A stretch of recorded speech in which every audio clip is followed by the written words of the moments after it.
Welcome everybody. Good afternoon. It's 2 o'clock. I want to welcome you to the Redline. Hi Malika. My favorite attendee, always around. Welcome. We're going to wait a few minutes before we get started in earnest. Just try to give maybe a couple of minutes, let him log in.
All right, well, I guess we'll get started here. So let's want to give people a couple of minutes to get in here. We got 13 people. We can get started.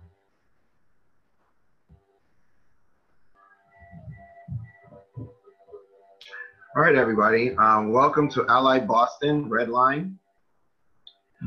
It's a look at how the legacy of redlining in Boston and how it still plagues the city today. My name is Marlon Solomon. I'm the president of the Afro-American Culture Initiative. We are a nonprofit here based in Hyde Park, Boston.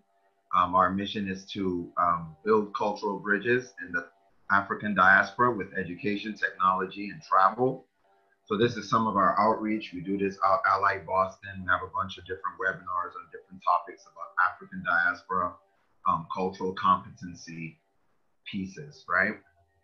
So I'm a civil engineer by training, and I started this organization, and we started going into the social justice areas. And so we decided that we should shed light on this very important topic about redlining. So before I get started, I want to let everybody know there's a survey that comes after the program. Please fill it out. It's very important that we get your feedback. We also have an in-webinar poll. Please try and fill out all that information too. Ask your questions in the Q&A. Raise your hands. I'll have some time at the end for people to share their information, whatever they want to do. Feel free to chat, put a comment in the chat, just respect, our family, keep it all respectful and above board. Let's have some fun. Learning about redlining. All right. Those of you who have never been to one of my webinars, kind of like interactive movie, kind of like, I'm mixing little things, especially when you're dealing with people over Zoom. Sometimes it's good to keep everybody's interest levels up. So we'll start off with... Do you want to know what it is? The matrix is everywhere. It is all around us. Even now in this very room. You can see it when you look out your window or when you turn on your television. You can feel it when you go to work to church, when you pay your taxes. It is the world that has been pulled over your eyes to blind you from the truth. What truth? That you are a slave, Neo. Like everyone else, you were born into bondage, born into a prison that you cannot smell or taste or touch. A prison for your mind.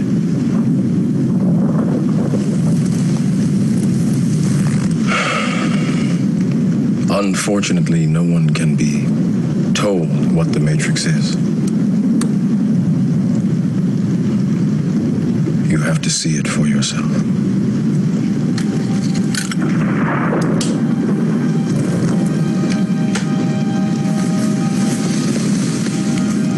This is your last chance. After this, there is no turning back. You take the blue pill, the story ends. You wake up in your bed and believe whatever you want to believe. You take the red pill, you stay in Wonderland, and I show you how deep the rabbit hole goes.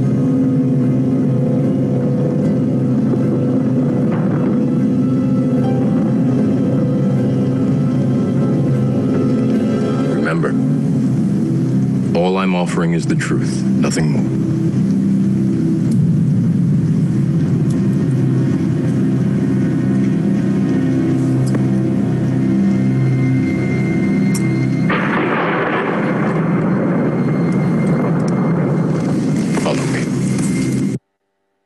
So I think many of us probably recognize that movie, one of the favorites of mine.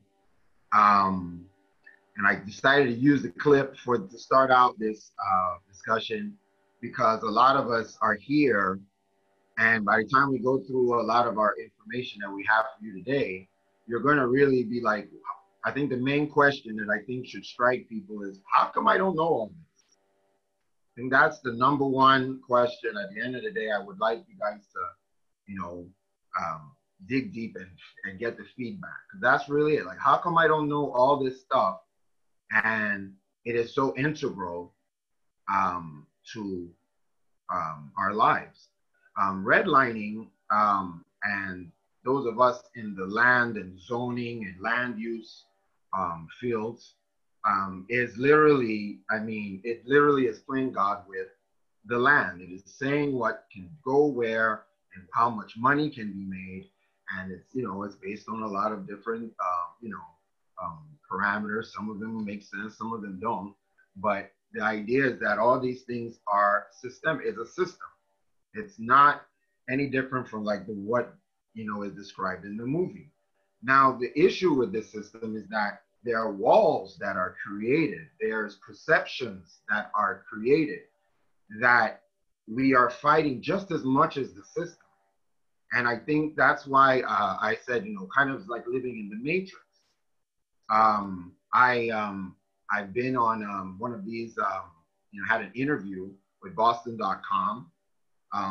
Yes, everybody, I'm going to put all the links to everything we have here will be available to everybody. I have a Google Doc that you'll be able to access all the links and everything.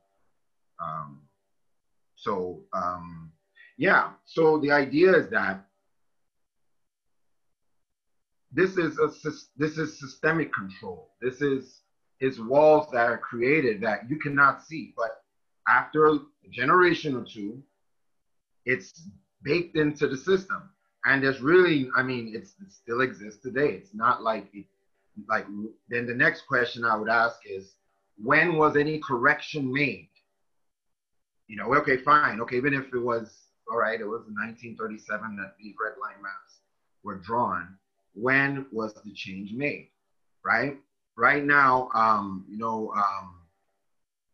you have this, and the evidence, and I think it was in 2017, the Boston Globe had this very famous article discussing how, and this article will be in your resources that you get for this program, that you can click on and you'll see it says that non-immigrant, and that's why I love the article, because there's a big idea that all black people are black people. No, black people are not black people.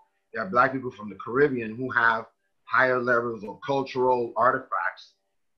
And you also have non-immigrant African Americans who are, descendants of slaves who now have a real tough time getting out of this whole, this is the world that has existed around them for 400 years. So the number 8 you can see here is the median net worth of a black family in Boston. A white family is $247,500. That, hey, that's a pretty good home, right? That they're worth. And this other 12,000 is a less known number, but I think equally significant. This is Caribbean Americans, including like Haitians. And they have a higher 12,000 net worth than African Americans. And they're both descendants of slaves. So there's something going on there. But if anything we want to discuss during this program, I want you to also look into it's all about the perception. A lot of the machinery that allows us to not really understand where we are in history or what exactly is going on with redlining and other things. It's pretty deliberate. All right.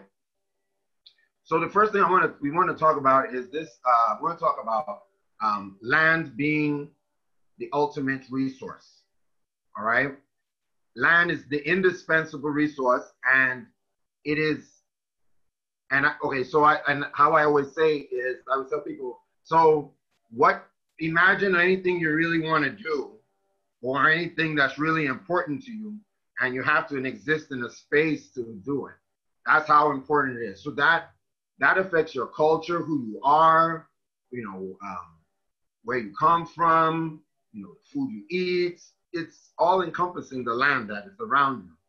And one of the myths that we deal with is that, somehow, and I think it's important to understand the differences between this kind of slavery that existed in the Americas so that we understand why our issue is particularly special in the United States.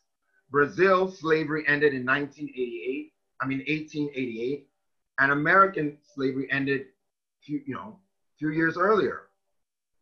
All right. Now we're going to watch a video about what they call quimbolo in Brazil. And these quimbolo are basically where runaway slaves from the plantation would go and settle in different parts of Brazil and form their own villages. And those villages exist today. Aqui no século XVII, nós tínhamos várias fazendas, né, com exploração de cana-de-açúcar junto à exploração da mão de obra escrava, né? E é um estado em que nós temos dos maiores números de comunidades quilombolas. Quilombolas were runaway slaves who escaped from plantations and established their own settlements on small areas of agricultural land. These settlements are known as quilombos, and many exist to this day. O quilombo é um espaço onde nós tínhamos negros que não aceitavam a escravidão. Havia quilombo com 3 pessoas e houve o quilombo de Palmares com 40 mil pessoas. O Brasil, como eu disse, foi o último país aqui das Américas a terminar com a escravidão. Vai até 1888. Meu avô veio fugido de uma fazenda, não sabe de onde foi. Meu avô não, meu bisavô, que era Pilu, né, que Deus a tenha, Pilu Lopes. E aí ele foi criando, né, questão da família. Aí veio o Samuel Lopes, e isso ele foi crescendo aqui na comunidade, perguntando de que veio, ninguém não sabe. Aí, não, ele veio fugir de um lugar e se tornou aqui, né, aqui no Quilombo. 34-year-old Sandra de Santos is a quilombola and community leader. The quilombo where she's always lived is called Danda. Her grandfather created it. But today, Sandra is involved in a bitter fight to preserve her family's way of life. vamos dizer assim, né, que essa grande dificuldade como temos, foi a questão do processo, foi o momento que essa chegada, né, da neta do fazendeiro, que veio para a gente sair daqui, né, no sentido, saindo assim, sem direito a nada e dizer, né, que a gente não pertencia, não poderia ficar mais aqui na comunidade. The woman told Sandra that she was the granddaughter of the landowner. This kind of dispute has become more common in recent years as farmers have come forward to claim legal ownership of potentially profitable land. Over the past century, farming families occupied lands in rural areas, but often neglected them until real estate values started to surge. In some cases, it's emerged that ownership documents have been forged. A força dos latifundiários é uma força importante no Brasil. São milhares de quilombos e eles estão em regiões muito valorizadas. E, evidentemente, a ganância econômica do tipo de capitalismo que nós temos não abre mão. So, I always use Brazil because Brazil obviously has a lot more cultural artifacts than the United States. The African descendants of slaves there have that, and it's a large part in the ability to live on land freely without any disturbance from outside, just allowed to live. And you can see that the lady that was talking, she says who founded the place, the person founded the place. You know, it gives them the identity, the ability to practice their way of life. You saw them weaving baskets. They're obviously going to sell those baskets or have an economy grown out of the culture, which is actually the natural way that everyone, they sell their culture. If you go to the North End in Boston, you'll find the Italian culture is on display. If you go to a little bit downtown, you'll see the Chinatown.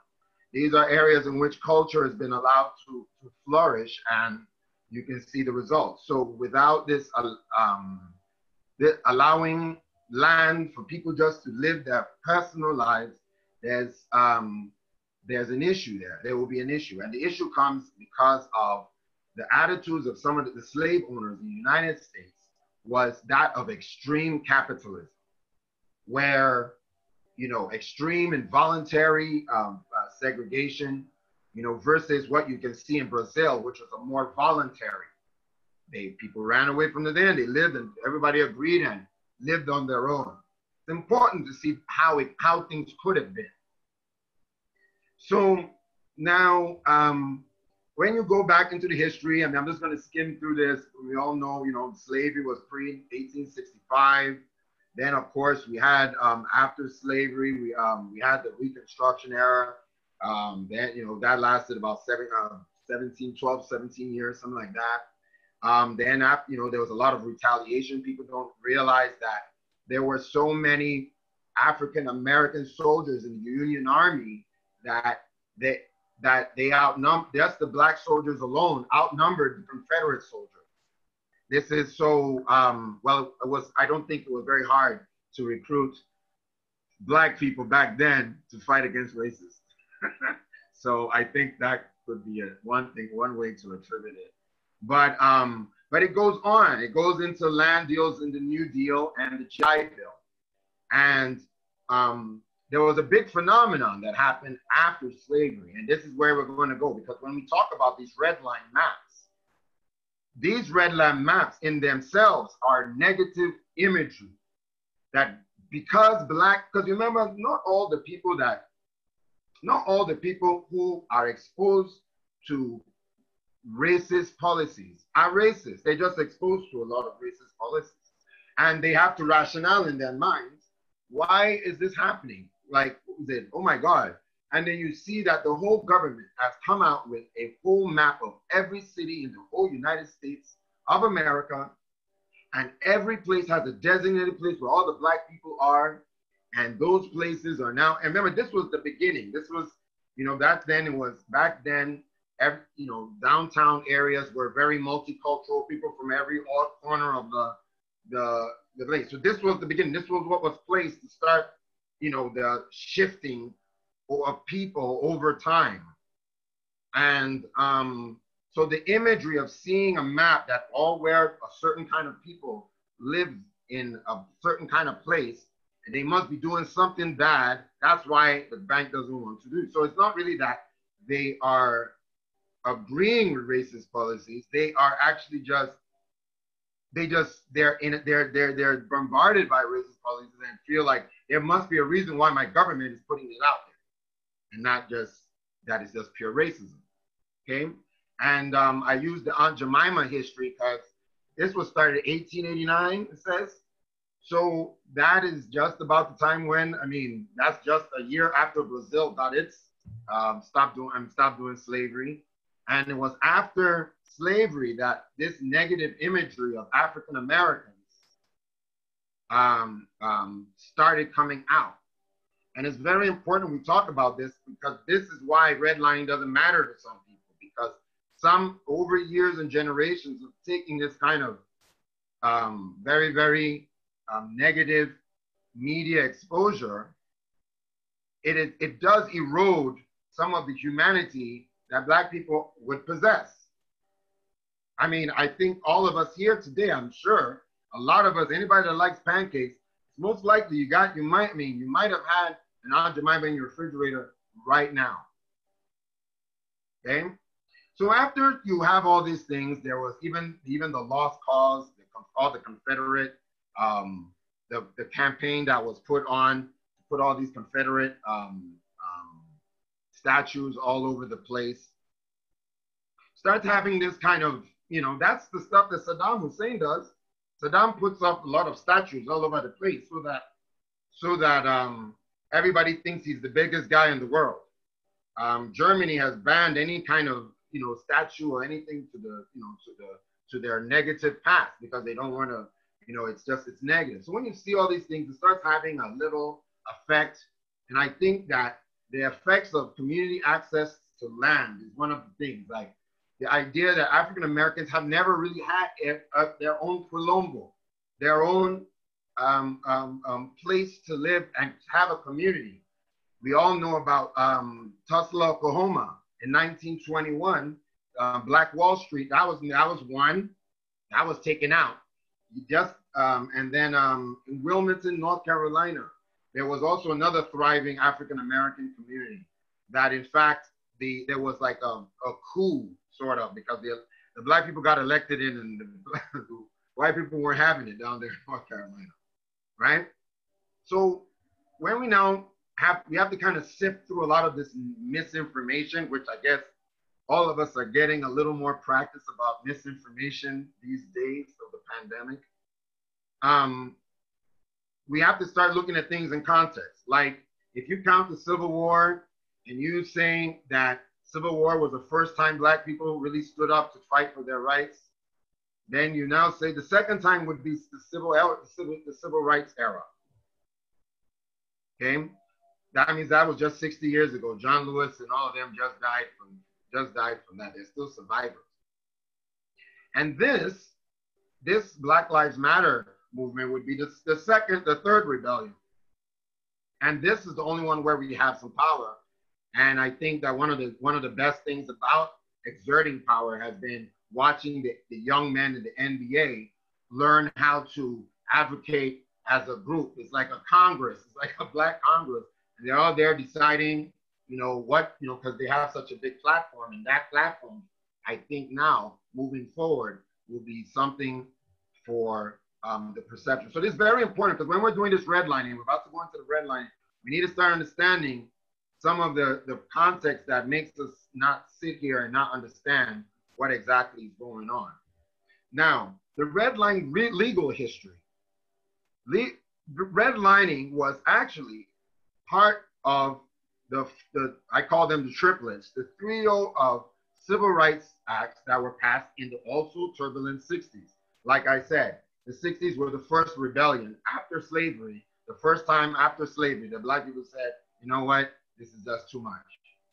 So we had the first one, right? In 1964, that's the one that, hey, we're human beings. The second civil rights was the Voting Act of 1965. And that one just is like, okay, well, you know what? We human beings want to choose people that, you know, we want to choose our leaders and make some changes around here, right? And the next very act, and if you notice, this act also coincides with the assassinations of Martin Luther King and Robert F. Kennedy. You will see that this rebellion was fought back. Somebody did fight back, and that's why all these 4 men are no longer with us. So this redlining is not like it's something that, oh, it's in the past. This was 1968. I mean, I don't want to expose my age, but I'm not too far after that.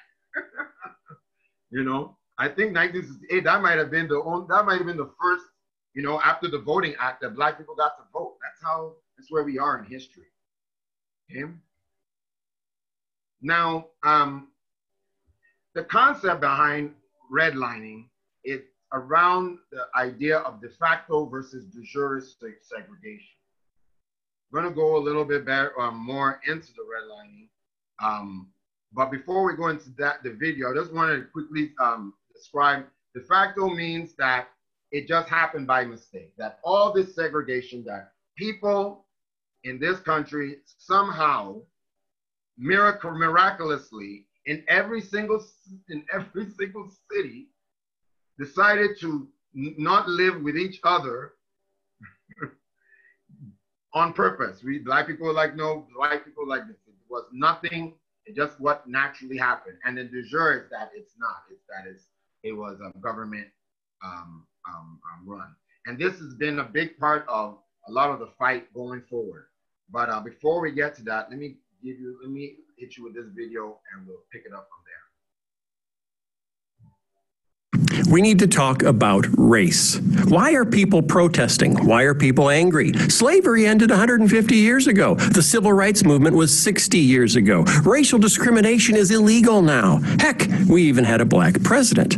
So why are people still upset? We're going to go through history and we're going to look at some data, and we're going to go quickly so this video doesn't get too long. So hang on. These are 2 households in America. One is black, the other is white. Today, the average black household has 60% of the income of the average white household, but only 1/10 of the household wealth. Why does that matter? Well, household wealth helps send kids to school, helps launch small businesses, stabilizes loss of income, and helps families survive catastrophic events like divorce or unemployment. What's amazing about this number is that there are lots of extremely wealthy African Americans, movie stars, pop stars, 75% of the NBA, 70% of the NFL, Oprah, Tyler Perry, Ben Carson, Morgan Freeman, and there are a lot of extremely poor white families. Think of Appalachia and other parts of rural America. But even when we factor all that in, the average black household still has only 1/10 the wealth of the average white household. How did that happen? Well, here we go. What happened after we freed the slaves, after the Civil War ended? 9 states enacted vagrancy laws, making it a crime to not have a job. The law was applied only to black men. 8 of those states then allowed prisoners, the black men who'd just been arrested for not having a job, to be hired out to plantation owners with little or no pay going to the prisoners themselves. So, that's right, men who had been freed from the plantations found themselves right back on the plantations. Additional laws prohibited mischief and insulting gestures, which allowed more black men to be arrested and created a huge market for convict leasing. Working conditions for these leased convicts could be worse than slavery because the plantation owner leasing the black prisoner had no long-term interest in his well-being. By the turn of the 20th century, every state in the South had mandated racial segregation by law, Jim Crow laws, which supported a social ostracism for blacks that extended to schools, churches, housing, jobs, restrooms, hotels and restaurants, hospitals, prisons, funeral homes, morgues, and cemeteries. White politicians competed with each other to be more strict and specific on segregation. For example, a law prohibiting blacks and whites from playing playing chess together. No interracial chess playing. That might lead to lawn darts. In 1896, the Supreme Court ruled that these Jim Crow laws were perfectly legal because they, quote, reflected customs and traditions and, quote, preserved public peace and good order.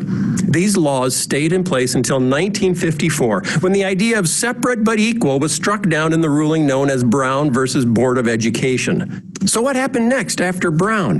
Well, in 1956, the Southern Manifesto was signed by 101 out of 128 Congress members from the South, pledging to maintain Jim Crow by all means possible. 5 states passed nearly 50 new Jim Crow laws after 1954. Private whites-only schools, dubbed segregation academies, popped up all across the South, many of them Christian. But now widespread civil rights protests, combined with anti-war protests that were occasionally becoming violent, inspired the political rise of law and order rhetoric. Richard Nixon became the first candidate to campaign specifically on a platform of law and order. In 1968, 81% of Americans agreed that law and order had broken down in this country, and the majority blamed communists and Negroes who start riots.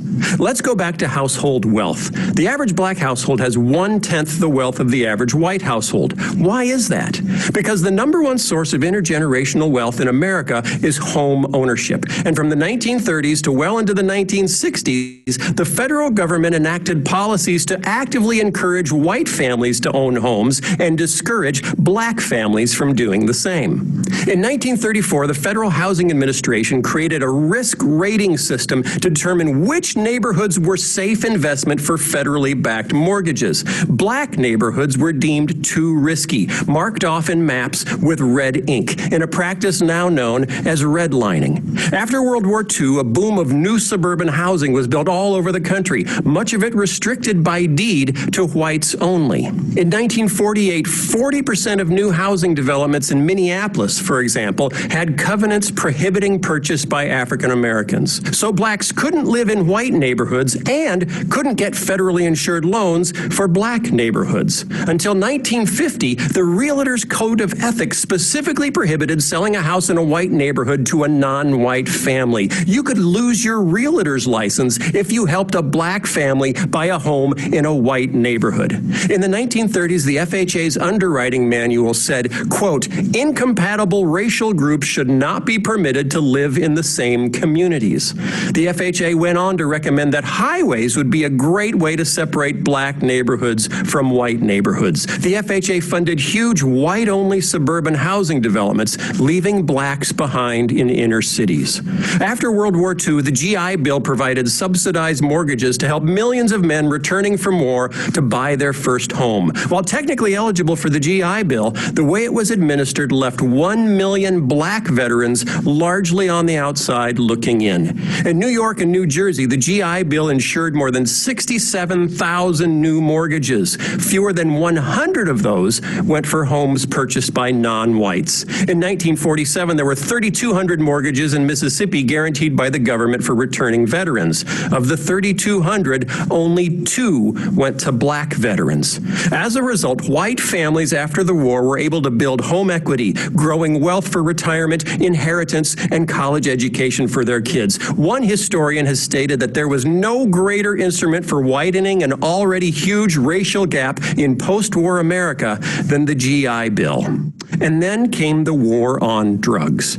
Inner city blacks were extremely vulnerable economically. The overwhelming majority of African Americans in 1970 lacked college degrees and had grown up in fully segregated schools. In the second half of the 20th century, factories and manufacturing jobs moved to the suburbs. Black workers struggled to follow the jobs. They couldn't live in many of the new suburban developments. And as late as 1970, only 28% of black fathers had access to a car. When a white man in Cicero, Illinois, just outside Chicago, sublet an apartment to a black family, the white community rioted, setting fire to the apartment building and smashing windows until the National Guard had to intervene. The result of all of this: in 1970, 70% of African American men had good blue-collar jobs. By 1987, only 28% did. As unemployment skyrocketed in African American communities, so did drug use. As drug use increased, so did crime. A dynamic today that we see playing out in white rural communities hit hard by unemployment and opioid addiction. Throughout the 1970s, white America became increasingly concerned by images of black violence shown on TV and in magazines. Drugs were the problem. Drug dealers and drug users were the enemy. So we decided to treat the drug epidemic not as a health crisis, but as a crisis of criminality. And we militarized our response. Yeah, so that piece right there, I feel is so instrumental to understanding that, like, even for, funny enough, the first rebellion by Martin Luther King and them, they were actually more educated, more forward thinking, that's why they could have a rebellion. And then right after that, remember it said from 1970, it started being a decline because the effects of some of all these redlining, I guess, it started really, the war on drugs and things like that. So we really have to look at things in that context. And then we need to, so one of the things that we're going to watch another quick video. I don't want to take you too long on this, but now we're going to start going into what it was like living in those communities, like actually a little closer look at exactly what's going on inside those communities.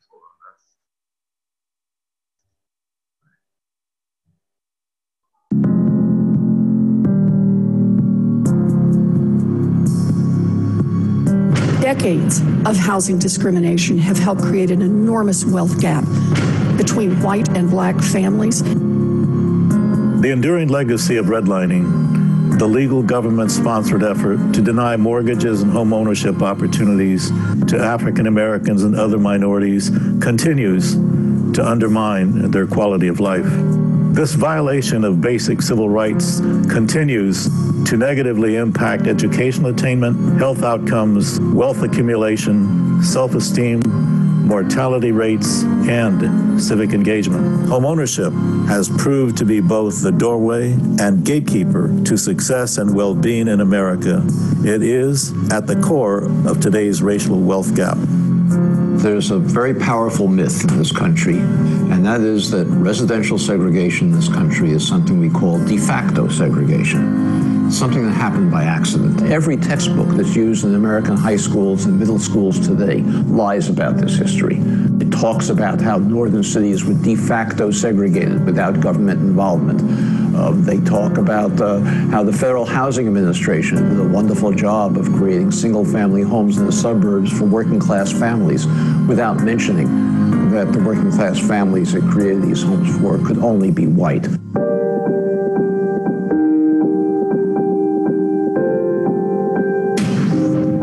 This began a history of excluding people of color from government housing programs, intended to lower the cost of mortgages and increase home ownership.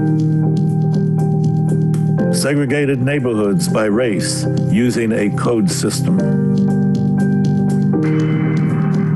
Outlined minority neighborhoods using the color red.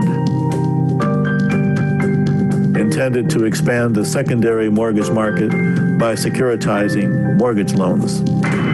Community boards often denied minority veterans mortgages. Many minority vets could not be buried in the same cemetery as whites. It wasn't until 1970 that lending to communities of color began to increase. The way this manifested itself was through the drawing of maps. Different neighborhoods were underwritten as being riskier or safer, and the principal component that determined riskiness or safety from a lending standpoint was ethnic and racial composition.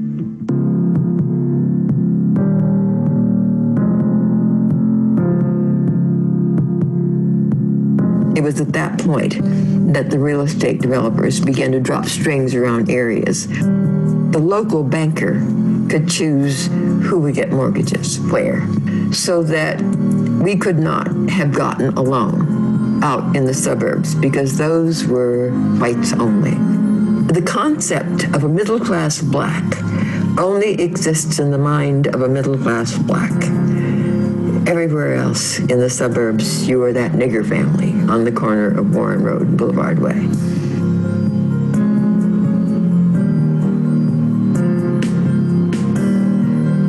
Well, the truth is that we've had in this country generations of affirmative action for whites. And the sad truth of it is that whites don't know that that's happened, or they refuse to accept it, or don't understand the history. And what that leads to is this false kind of narrative that I did it myself. You know, this Horatio Alger individual responsibility narrative. There were many federal, state, and local policies explicitly racial, designed to create segregation in every metropolitan area in the country, and policies that were so powerful that they still determine the racial boundaries of metropolitan areas today. The Federal Housing Administration began a program to suburbanize the entire white working class population into single-family homes. This is Levittown, Pennsylvania, a new suburban community of 60,000 people with its giant shopping center, winding lanes named for flowers and trees. It is fairly typical of communities all over America, where families are pursuing the American dream to give their children a better chance in life. Nearly all are young people. A large proportion are veterans. For many, it is the first house of their own, and it represents a major financial investment. In August 1957, Levittown, Pennsylvania attracted international attention as William Myers, Jr. and his family moved into the three-bedroom house. They're very close to the Levittown norm, except in one respect. William Myers, Jr. and his family are Negroes in an all-white community. If more colored are allowed to move in, Levittown is going to go downhill. The only way that those developers could get the capital to do that was by going to the Federal Housing Administration. In order to get that approval, they had to commit never to sell a home to an African American. Access to leverage allowed middle-class whites to build wealth. The white families who bought those homes were able to use their wealth to send children to college, and they used it to bequeath wealth to their children, who could use it as down payments for their own homes. Restricted covenants ensured that minorities could not buy into white neighborhoods. Properties shall continue to be occupied by the same social and racial classes. So the characteristics of living in those areas over generations, as you can see, are not with it, do not favor African Americans in any which way, shape, or form. And this has been a sustained effort from the beginning. And I think that's very important to think about, that it's not like, oh, there was a time where you could live, I mean, after World War II, after everything, there was no time. This is a very important thing, because when you now start thinking about the other things like crime, black on black crime, there's a question I always ask people at this juncture. I go, so if I needed you and your family to move, how would you move if you couldn't move to a white community because you can't rent, you can't get a loan to go even move somewhere and buy a home in your community. You can't, you can't get even rent in a white area. If you can't do all those things, if you couldn't do that, then how would you be able to move? How would you move your family? You literally can't. And if you can't move, then you are in essence in an economic bondage. You cannot actually move. These are actually, you can't physically leave that area. You can't leave that area, and after generation of population growth, then your area becomes overpopulated. I'm half Nigerian, so we do have a class system in Nigeria where we have boys' quarters, a place where we keep the domestic, where the domestic help live and work in our family compound. So you'll have a place, and that's where they're uneducated African, and they work for us. They are maids and drivers and all the rest. So I completely understand the built environment of others and keeping people, you know, oh, those are over there. It's a class system. Now, the issue with some of the effects of redlining is what we're now we're moving into common everyday, okay? Like I talked about, it allows for capitalization, right? North End and Chinatown are very, very good examples. It does promote gentrification. Now, some of these areas, in fact, that were redlined are now advantageous because they're still close to the downtown. They're still close to areas, you know, downtown and other, and like the South End. That's been basically almost gentrified. You can't hear any Boston accent in South Boston anymore. And this overpopulation and the cage that it creates, we talked about the multi-general wealth, but what I want to also point out is that in any military exercise, you have to know where your enemy is. Well, in this case, the racists will consider the black people the enemy, right? So we're trying to say, you know where to target. And if you can now put everybody in one place, imagine if, let's think of the opposite, if everywhere was integrated, then how would you pick out how you're gonna attack black people? Because you couldn't, because everybody's all mixed up. But if they're all in one place, guess what? Now you can draw districts around where they live. Now you know where the drugs, where you don't have to send cops to worry about drugs. Now you know, and then now, of course, everything is tied into property values. So now your hospitals, your, you know, the amount of people, the census, everything, voter suppression. Now they know to put only one voting booth in that red line area, right? There hasn't been any policies to reverse the redlining, okay? So this overpopulation has spread down and through the years. If people know now, in Boston, this red line area has gone down south, down Blue Hill Avenue.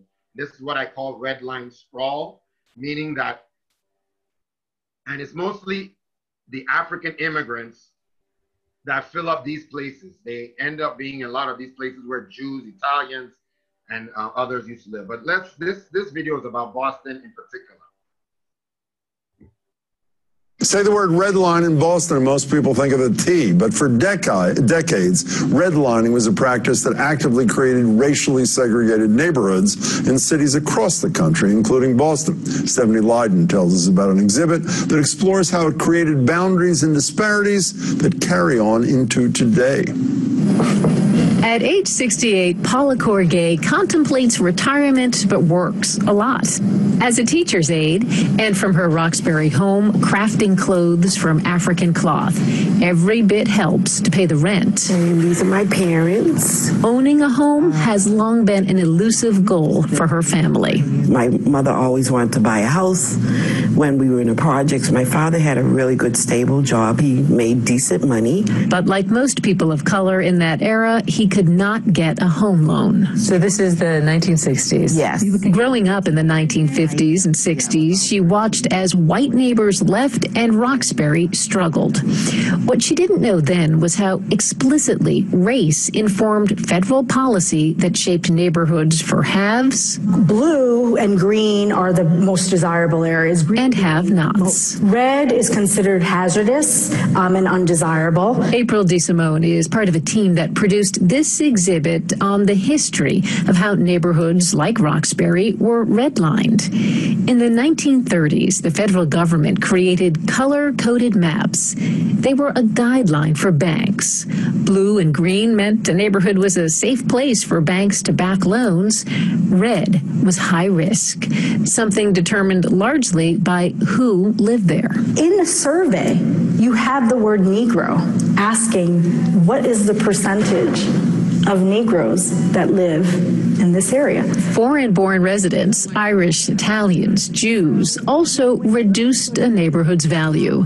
But after World War II, their status changed, and they joined an exodus from the city to the suburbs, where home ownership helped create the country's middle class. Meanwhile, federal guidelines continued to promote racial segregation. If a neighborhood is to retain stability, it is necessary that property shall continue to be occupied by the same social and racial classes. These policies, she says, not just in Boston, but urban centers nationwide, not of the white or Caucasian race, answer a question that resonates today. Why are we in a hyper-segregated America? Redlining, she says, not only excluded people from owning and potentially profiting from a home, but confined them to areas of concentrated poverty and little investment.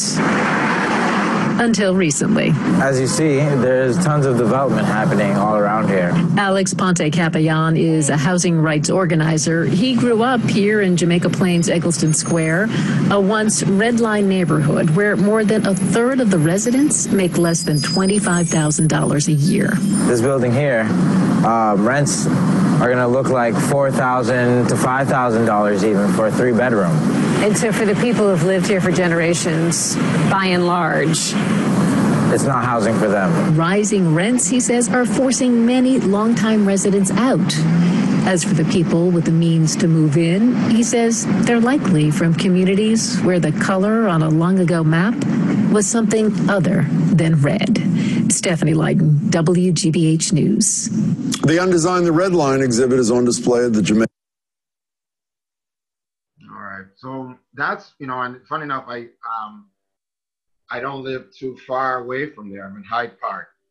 So this is one of my case studies I'm working on right now.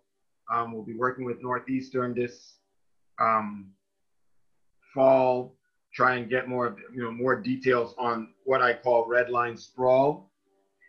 And basically it is saying that as people of color moved to different parts of the city, so did characteristics that, some of the, a lot of the negative characteristics of the redlining followed them. So I guess what I'm trying to say is that if you look at it now, not that these areas are particularly now discriminated against, no. But what it is that the legacy has given a perception of what Black neighborhoods are, what they're about, they're dangerous. These are the issues that we're dealing with today. So I'm sure you heard a lot during this presentation of things you're hearing currently in our political climate, where you're hearing things about neighborhoods and coming into your neighborhood. That's what that's saying is that you see the wall that was built that protected them, the people in these suburbs, the wall is coming down. That's what they're saying. And those people are gonna come into your neighborhoods and mess them up.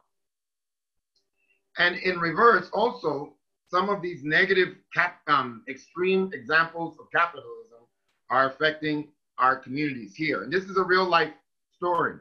For those who don't know, Boston Prep, my 2 kids go to that school. And across the street, a Burger King that actually is now operational, this week just got operational, is selling food. On the left, you have a school that's trying to teach kids proper education, using taxpayer dollars, mind you, as well, to give kids 3 meals a day and teach them the right thing to do. Meanwhile, they're competing directly with Burger King, the air conditioned. I call them, they're like clubs without alcohol. All right, they got the music and everything that the kids love. All right. Now I did a report. Like I said, I'm an engineer, and the idea behind the report was that we're going to see the proximity in these areas that maybe are traditionally redlined. What is the proximity to school? To some schools. So I looked at Boston Prep and their Redline info. This is taken off. There's a Redline tracker on my website. If you go to I put a link in the chat where you can get all the resources, and you can go to the Redline tracker and you can find out what area you were redlined in. So as you can see here on the map, this dot, that's where my office is. This is where I'm located at. And it's actually in the same, I guess, section, C17, as the school. So our area was Italian dominated, and funny enough, my landlord is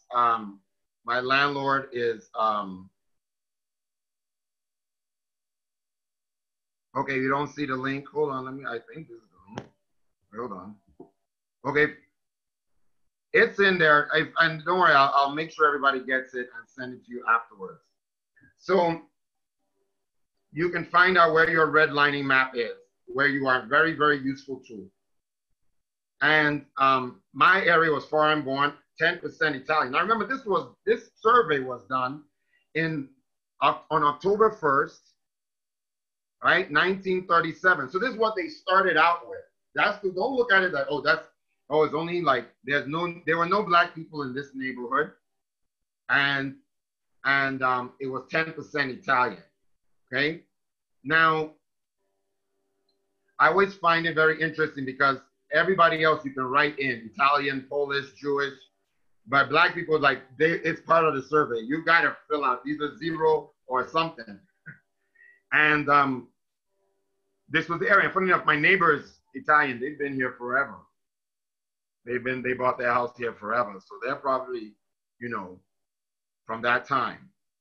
The school that is now, and this gives an idea of the current demographics of the area, okay? 66% are African American. Now that African American could also include African immigrants. So that is something that is not clearly stated here. But African American, Asians, Hispanics are 27%. So we have, and in total, by the time you add up all the students there, they're about 98% minority, non-white population, right? About 581, and all this, like I said, all these resources are on your links. All right. So in doing my survey, what I did was that I found out the closest 3 McDonald's, the closest 3 Burger Kings, and the closest 3 Wendy's. And I call that what they call the saturation number, to find out how many, the closest 3 of these burger joints, these are just the burger joints, what is the average distance from the school to these average 9 in total restaurants. Okay, and we had 2.2 miles.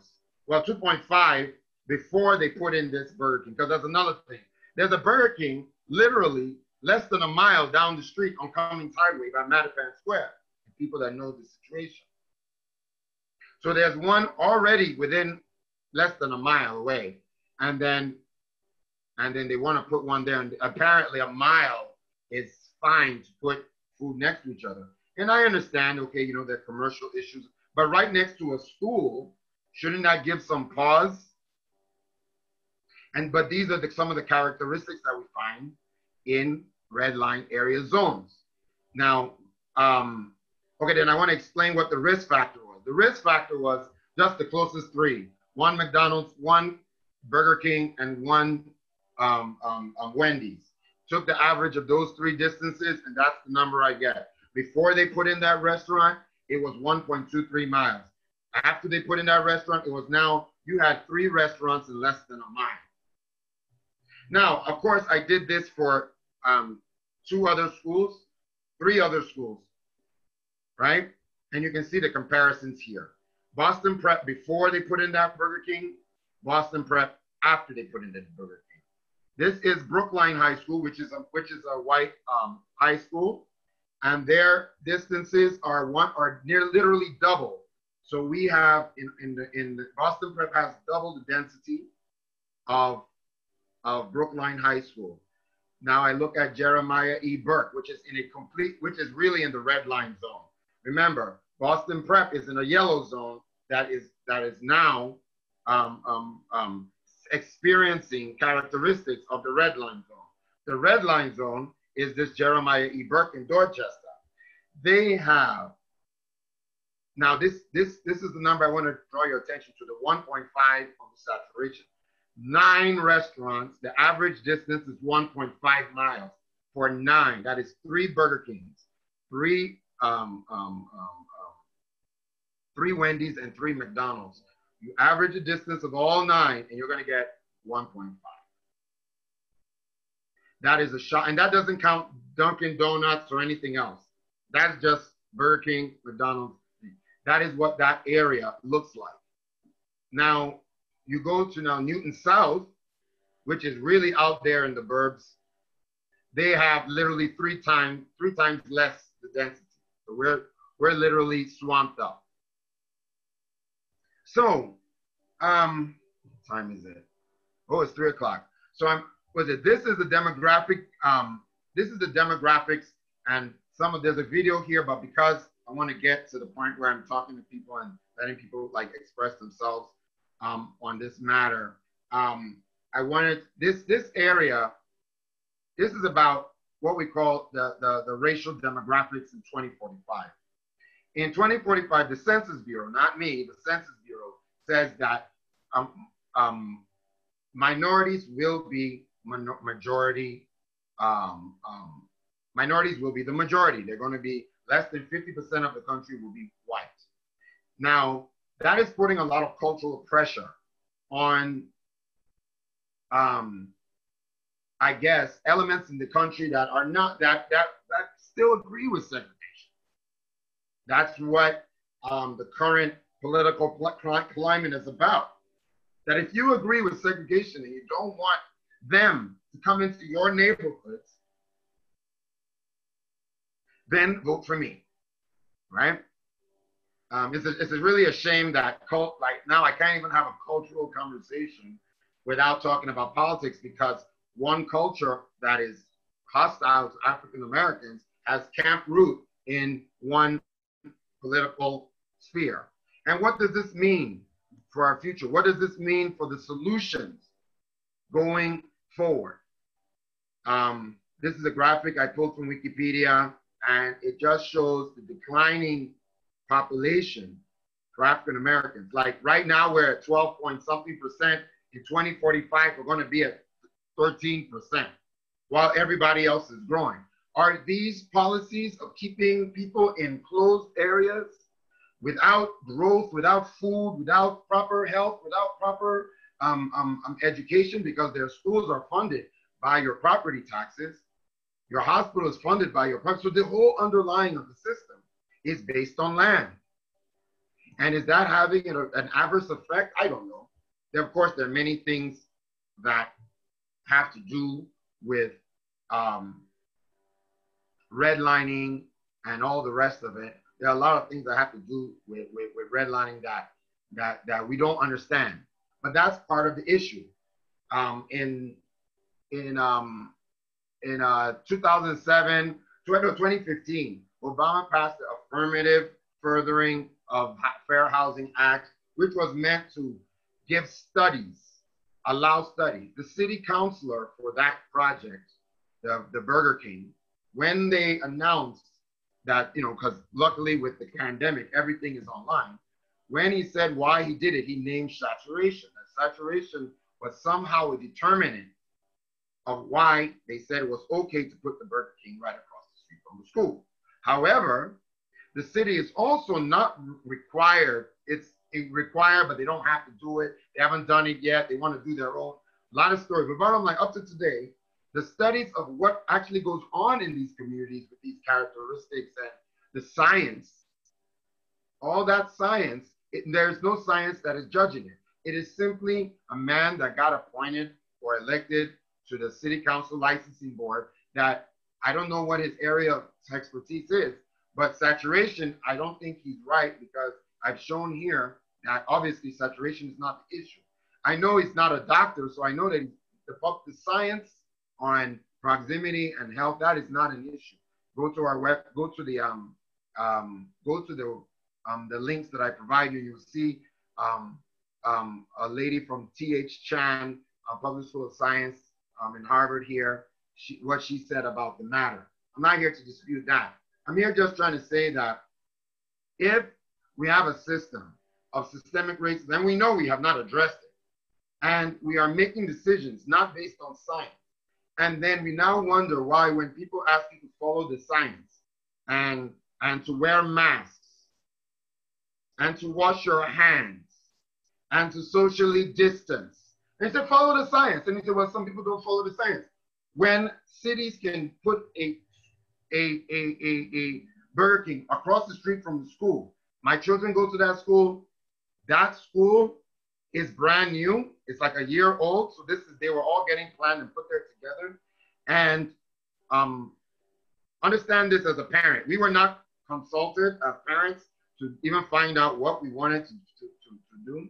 And also the kids' sports, they don't have their own sports field, because, it's a charter school. They have a local park that's close by that they use, all right, as their sports field. I think they even probably share it with another school who New Mission. But the bottom line is, the Burger King is closer to the school than their sports facilities, okay? We're working with local neighborhood organizations, and we were in court. We lost an injunction to stop them from opening. They're open now, but we're still fighting. So that's the end of our Redline Boston. I know I was a little bit over with the thing, and we're going to get into our interactive part where I want to hear from you guys, and anybody that wants to speak, please raise your hand. Also, I'm going to launch the poll now, so please put your please fill out the poll.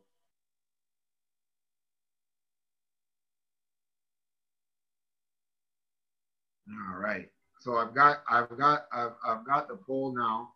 The poll is on. Please fill out your poll, and I'll talk a little bit about Afro-American Culture Initiative, what we're doing. Like I said, my name is Marlon Solomon. I'm a civil engineer. I'm working in the nonprofit space. Our organization, our goal is to build cultural bridges in the African diaspora through education, technology, and travel. So we started this campaign, Ally Boston, in the wake of George Floyd's murder. And the idea is that we're going, I'm using my project management, working with organizations, trying to get them the resources that they need. These communities of color are, do they have all the expertise to fight off developers? Do they have the money and resources to fend off these predatory practices that are taking advantage and exposing children to unhealthy food choices? So we're working with different groups and coming up with different programs, anything we can do, we're coming up with rejuvenating measurable outcomes. So if you have a corporation that's looking for CSR credits, trying to work and see what you can do to help out communities of color, this campaign might be for you. Primarily what we do, we're an African diaspora cultural education organization. We do cultural programming like what you saw here today. We have online education, project management. We teach kids. We had a summer program. These are my first students, Uche, Kaya, and Kyle. And our online school launches in 2021. People, hey, if you have anything that you want to, donate, or you feel that you want to support, well, kids need computers, they need connectivity, organized sports, mentors, and apprentices, right?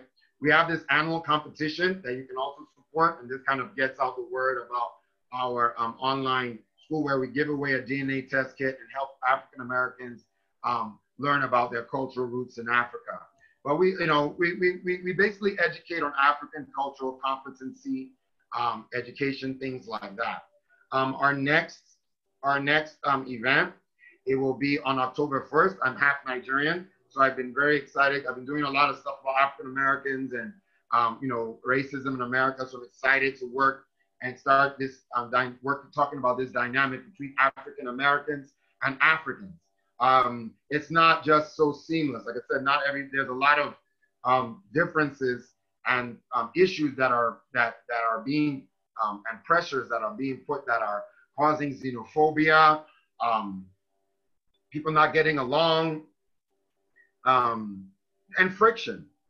So this is our first inaugural discussion on that. That'll be October 1st. Please, Eventbrite. I appreciate everybody that has attended here today. So like I said, please thank you for attending, and I'm going to open it up. Please, if anybody wants to say anything, please I want to hear from you guys what I can do better, what can I do. Like I said, I do corporate cultural competency, and I do project management. I work with HR departments, helping them coming up with plans, for diversity and inclusion. Okay, somebody's in the chat.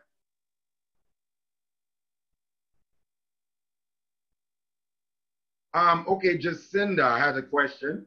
How many people are online with us today, and how can we connect with each other to work on these issues together?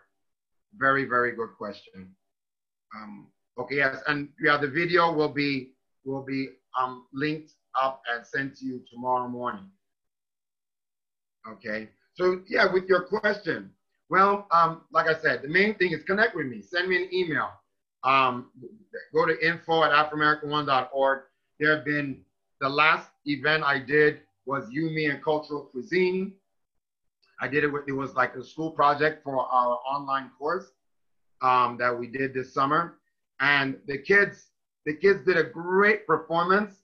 And we've now met up with Old Ways, and we'll be partnering, and we're going to do a webinar together. So we've already found people that have come on board and helped us. So let's just get out, I'm always open to talk, and we can discuss and see anybody that wants to be involved. Please just send me an email, sign up. Let's get it moving. Okay.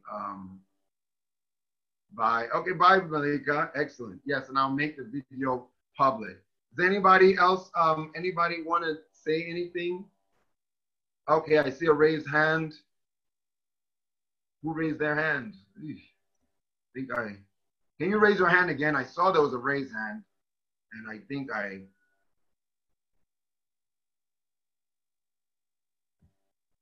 all right, thank you, Malika.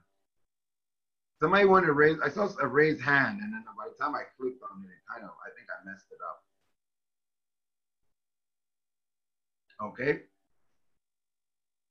Jacinda, okay, great. Yeah, hi, I'm sorry.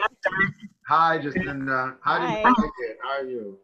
Awesome presentation today. Thank you very much for all of this information and the discussion. Very helpful. And I actually raised my hand by accident. I was just looking for the Q&A.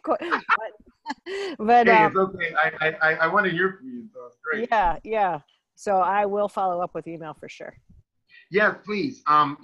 There's a community organization that's also here, and they, I'm working with them very closely. They do a lot of the running of, they have like their neighborhood organization. I could definitely bring us on board on that. We're thinking of what we want to do in terms of a protest. We're also working to try and see what kind of programs we can put in place so that these children will be exposed to healthy options.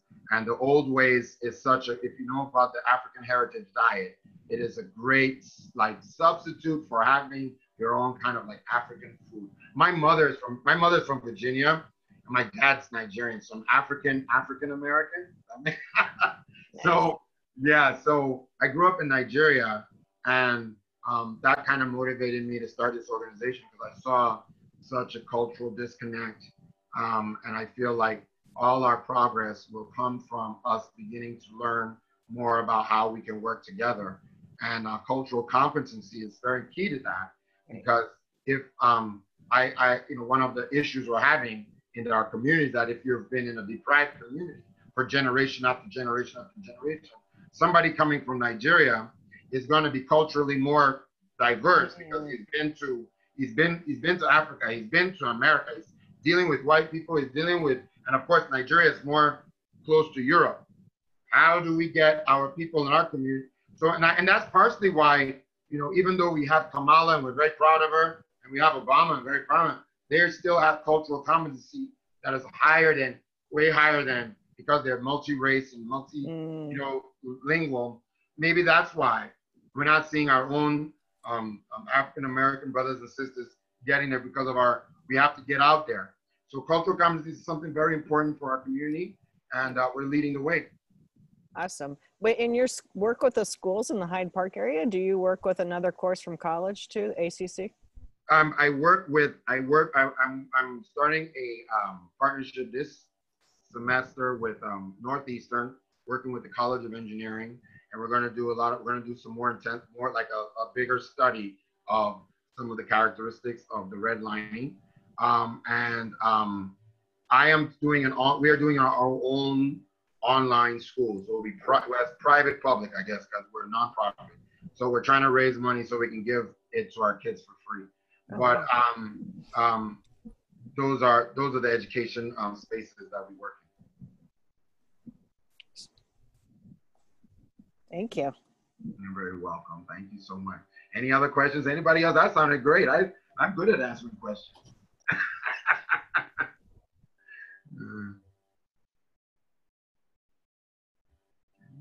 Anybody else, please raise your hand. Okay. They just said that you did it again. Was that a mistake? Or? No, I never took it down. Okay, never took it. Okay. No problem. Anybody else want to say something? Anybody else have any questions? Like I said, I'm going to send the video out tomorrow morning. I'm so glad everybody got to enjoy. I'll be on here. What time is it now? It's only 3:16. For everybody that's here, if you want, since now I want to show you that, if you want, I'll show you that video that I went over time. This video, very important video. How a more diverse America makes you feel is the core division in our political and cultural fights right now. But to see why, you need to know how we're changing and how a changing country changes us.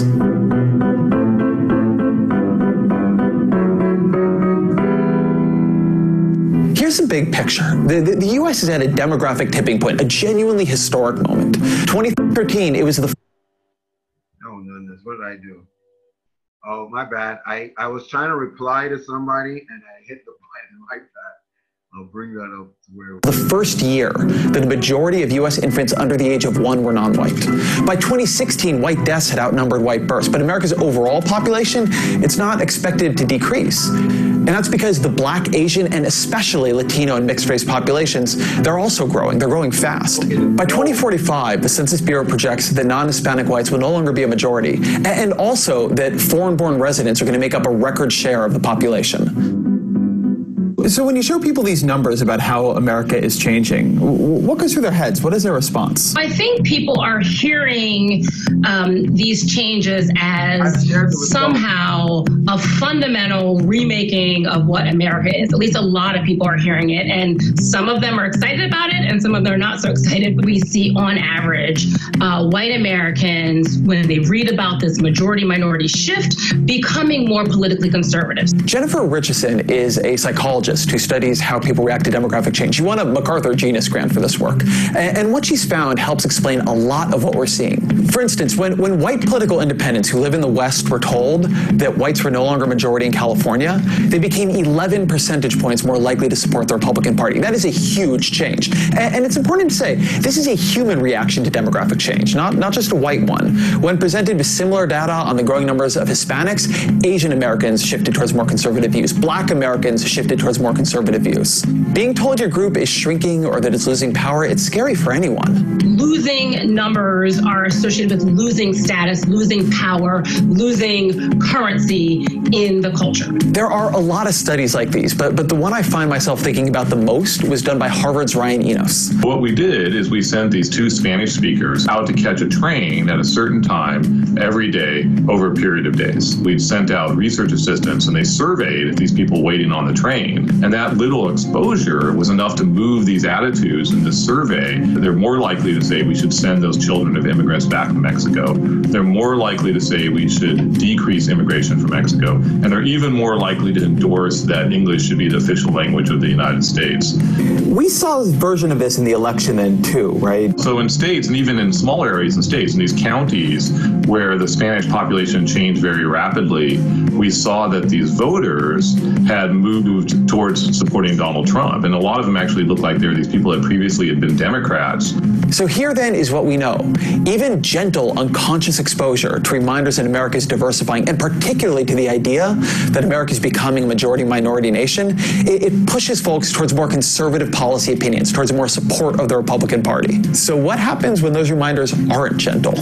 Massive demographic changes have been foisted upon the American people. And they're changes that none of us ever voted for, and most of us don't like.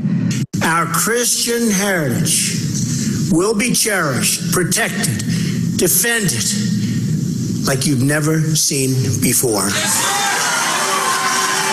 When Obama was elected in 2008, there was all this talk of America moving into a post-racial moment. But the mere existence of Obama's presidency made a lot more of politics about how you felt about race. It had this effect on healthcare, the stimulus package, Hillary Clinton, the Democratic Party. Hell, it even had this effect on how people felt about Obama's dog. So the dog is kind of a fun experiment on a serious topic. Both Teddy Kennedy, a well-known liberal Democrat, and Barack Obama have the same dog. Their two dogs are actually related, Portuguese water dogs.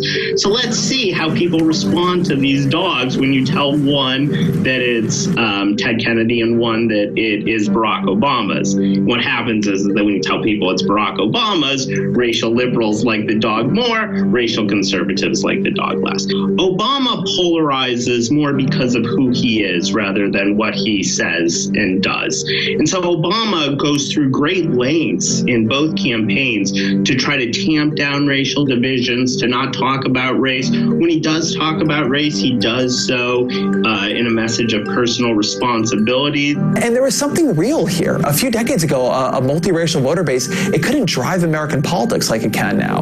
Obama won in 2012 with only 39% of the white vote. Previous Democratic candidates, they lost elections in big ways with a lot more support by whites.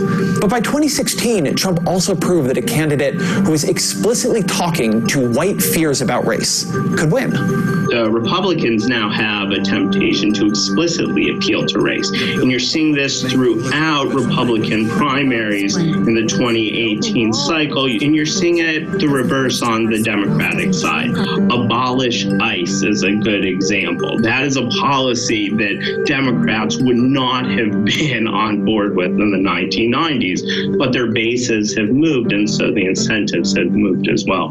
Now, to say American politics is in for turbulence is not to say we're in for dissolution or civil war.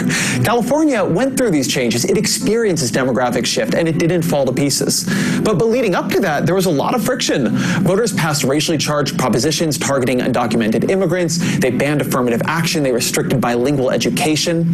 But we also know, right, there are states that have large populations of racial minorities, largely Black Americans, but they're growing in Latinos that are incredibly unequal in every way, right? So the question is, we want to think, oh, it'll work out, look at California, but it could also work out and be Mississippi. As the browning of America continues, this cycle of hope about the future activating fears about the present, it's just going to keep going. In that, politicians who can articulate a vision of this future that is inclusive and inspiring and non-threatening, that very mixture Obama sought in 2008, they could reap massive rewards. But as long as much of the country feels threatened by the changes they see, there's also going to be a continuing and maybe even a growing market for politicians like Donald Trump. Yeah, so that's my last video. I just wanted to show you. That's always a good video. Always a good one.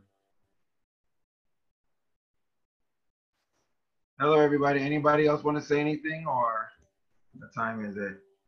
We got about 7 more minutes. I really appreciate it. Everybody coming out today. Like I said, I'm doing a lot of consultancy these days. So if you have a, if you want to, your HR department is looking for ways to you know, increase the diversity, actually work on real problems in real communities of color, hey, give us a shout out. I'm sure we'll be able to come up with something for you guys. You know, we all have to do it together. So you really want to focus on multiculturalism, cultural competency, getting people to look beyond. In fact, we're not, you know, if you notice, we really don't really talk too much about race. We only talk about race because obviously you have to, but we really focus on culture. So like even in this demographics here, when we look at culturally, people that think that Black people should be free and have all the advantages, we're already in the majority probably now. But we all have to, you know, hope everybody has gone to register to vote. Everybody is doing their census. It is very, very serious out here. Let's see. So anyway, I want to thank everybody. I think if nobody has anything to say, I will end everything. Please come out on October 1st. It's going to be a great one. I know it's kind of focusing on African immigrants and African Americans, but you got to understand what's going on in the communities. I'll give you a sneak peek. One of the things that we'll be talking about is, you see, there has been, Liberia was created by America way back in the day so that slaves would be able to be returned. Some people wanted the slaves to be gone because they wanted slaves to be free. Some people wanted people to go back to Liberia just because they were having too many Black people, like Mississippi was like, man, we got to get too many Black people around here. Got to get rid of them, right? And and Jim Crow, they were scaring Black people, the first migration and all that. So when Liberia formed, you know that there's been a civil war going up until today, basically, between the African-American returnees and called the Americo-Liberians, and the Africans that were from that area. And they've been fighting, and they had civil wars and everything ever since. So the idea that Black people and African immigrants are just gonna mesh and come back together is something that is just simply not true. But this connection is actually probably one of the most important. Letting African immigrants have a lot of understanding that they need to go through because they don't truly understand the plight of the African American. And they say some things, I've heard some Africans say some things that are not flattering at all about African Americans. In fact, definitely, you know, now that's something that I definitely agree to that. I would love to hear about something about Native Americans, but I would probably need, I can do some research, but I really try and be authentic. So maybe I need to reach out, you know, to some Native American groups and have them, you know, liaise with me so I can bring their culture to the forefront. Of course. MCNAA. Okay. Let me write that down. Thank you so much. No, definitely. You know, African Americans and Native Americans are the only Americans that never asked to be American.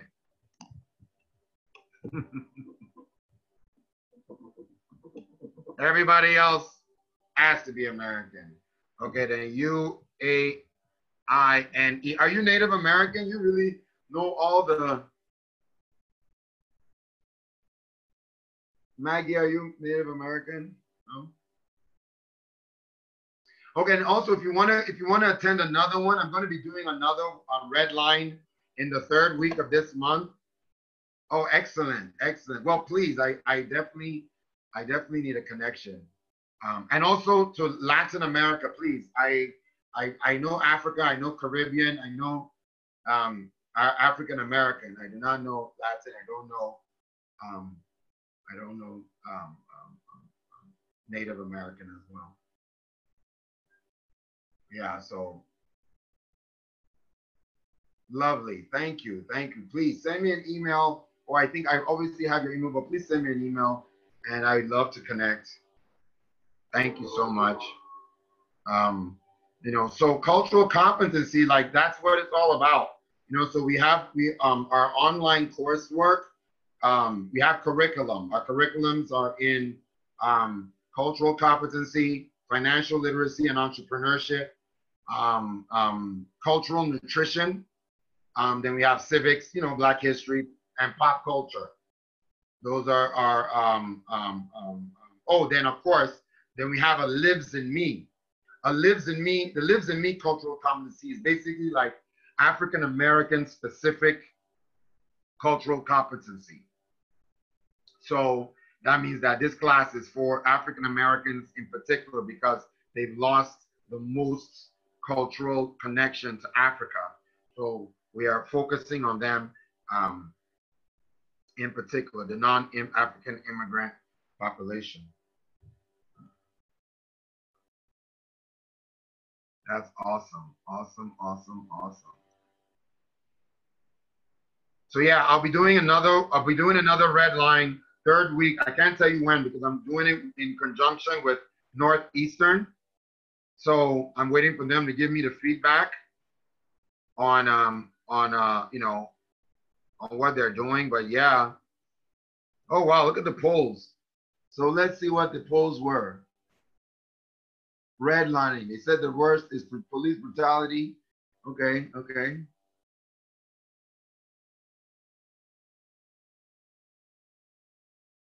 What are the most important factors contributes to loss of cultural artifacts? They say systemic racism. Okay, okay, okay, okay, okay. All right, land ownership. Yep. Okay, 67 systemic racism. Which of the following would you best describe the GI Bill and New Deal? Capitalistic, socialistic, racist program. Okay. Now, you see, the thing is, this is a very interesting question. I agree with the racist because obviously they were administered as racist programs. What's my email? Okay, my email is marlon@afrimerican1.org.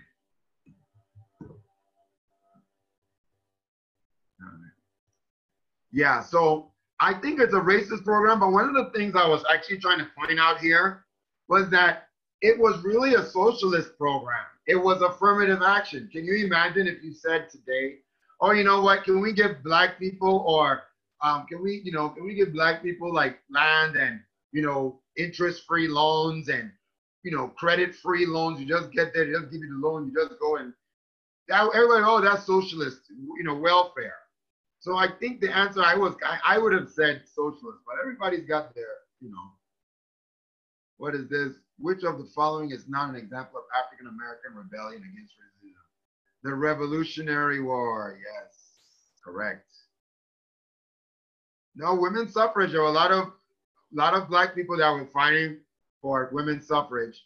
Civil rights movement. No, that's the first African American after slavery. That's the first African American rebellion. What year was the Fair Housing Act in? Oh, so everybody got it wrong. No, 1964 was the normal Civil Rights Act. 1965 was the Voting Rights Act. 1968 was the Fair Housing Act. Which of the following historic figures was not assassinated to stop African American progress? Actually, all of them were, including Robert F. Kennedy. Robert F. Kennedy was killed because he was trying to run for president and he was still in. You see, he was still in cahoots with Martin Luther King.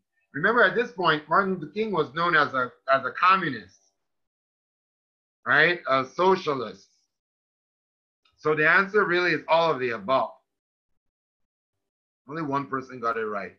No, John F. Kennedy was the one that started the civil rights movement. They killed him before he was able to become president. Abraham Lincoln, everybody knows that he was killed by the Confederacy after Black. So the thing about this question is that you realize that every Black rebellion has resulted in the assassination, not the death, the assassination of an American president. Well, except for this one. Redlining maps are racially motivated. Yep. Federally government produced. Yep. These go to virtual cages. Yep. Which of the following are not examples of current characteristics of traditionally redlined areas?